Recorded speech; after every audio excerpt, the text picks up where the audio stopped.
Hello and welcome to the podcast on how to generate business improvements through effective learning and development activities. My name is Patrick Taggart, Managing Director at Odissy. It's an organisation that focuses on organisational development. We're based in the UK and in the US. What I'd like to share with you today is a number of slides that with a little bit of work would allow you to change the culture of learning and development in your business, allow you to make sure that you generate some serious, tangible return on investments. And also what they will do is this approach will lead to your employees becoming far more commercially aware. My background is I worked in HR and training roles and sales roles for Santander, for the Royal Mail, RS Components and Coventry University. And over the last 10 years, I've spent my time improving the impact of our customers' training development activities and changing the culture for learning in their business. I've recently written a book called From the Happy Sheet to the Bottom Line, which talks about our learning, our methodology, and it shows 8 case studies where our customers were able to demonstrate a 3-to-1 return on investment from their training budget. And very fortunately I do get an opportunity to share our learning, our case studies and our stories at different conferences such as the CIPD, World of Learning, NHS Conference, Royal Mail, etc. etc.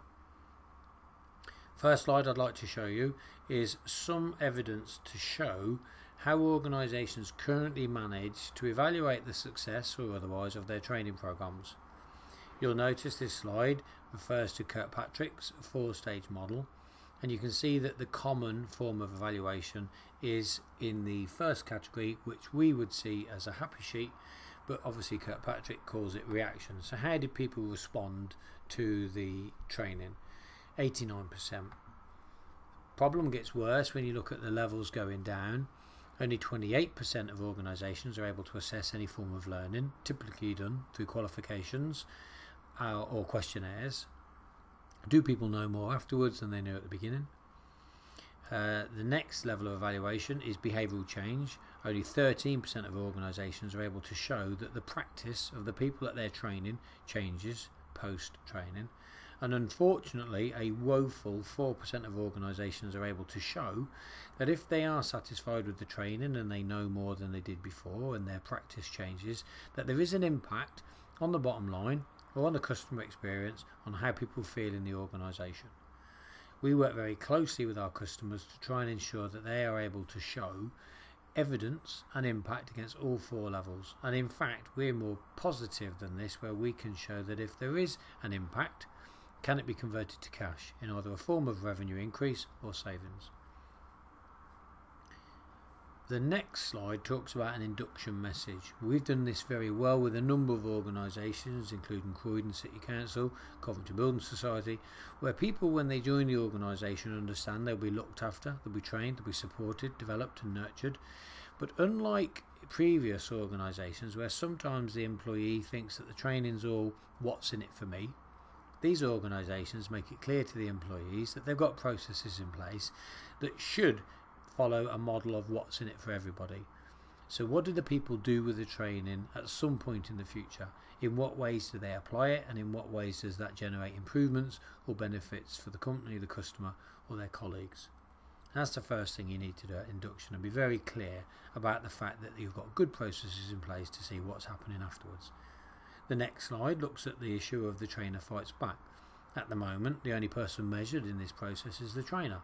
At the end of the day, 4 o'clock, 5 o'clock, depending on organisations, the participants get a chance to score the day. They may score the trainer, they may score the material, they may score the room, they may score the food.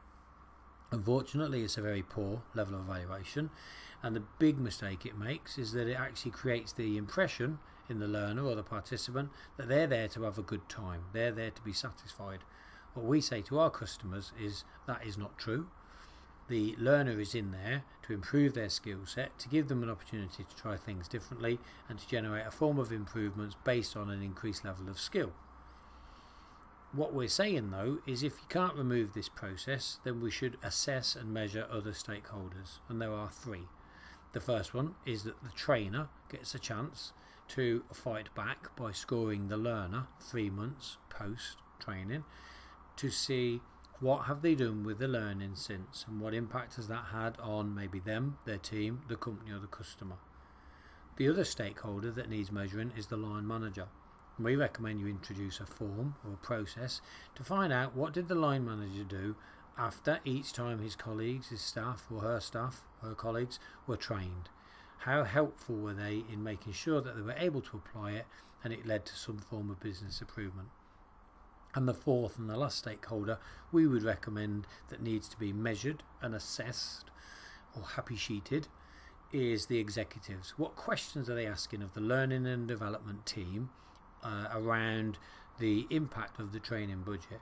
Do they, as many do, find out what is the average spend per person? How many days did each person spend on training? Or do they ask more useful questions like, what were the outcomes? What improvements were generated? What return on investment did it throw out? How much more skillful are these people? And what kind of practice do we experience now or witness that we didn't before? Once they start to ask these questions, the learning and development team will start to generate the processes to give them the answers. And the final slide that I'd like to highlight is about mindset and mindset to learning when people turn up in a training event. There's much evidence out there to show that people attend training in a number of different mindsets, and what we've got on here is, as you can see, we've got a prisoner, somebody who's been forced to turn up at the training, slightly reluctant or reticent. On the top right you've got people on holiday and they're classed as vacationers, so they're there for the day out. Bottom left we've got Einstein, which is basically a professor, so some people turn up with the intention of showing off how clever they are and how good they are, and then fortunately we have those that turn up with an open mind. And what we do with our customers, in the same way we would encourage a change of understanding around induction, around assessment, also mindset, is we make sure that we work hard to get rid of the first three and these people turn up with an open mind. So I hope you found the podcast interesting. We're absolutely delighted to get any feedback or speak to anybody about this, and you can get our you can contact us on info@odyssey.co.uk. Our office number in the UK is 02476 220 911, and my personal email address is patrick@odyssey.co.uk. Thank you for taking the time to listen. Hope it's been thought-provoking, and we look forward to supporting you as you go forward with your attempts to change the culture to learning and development in your organisation to generate significant business improvements. Thank you.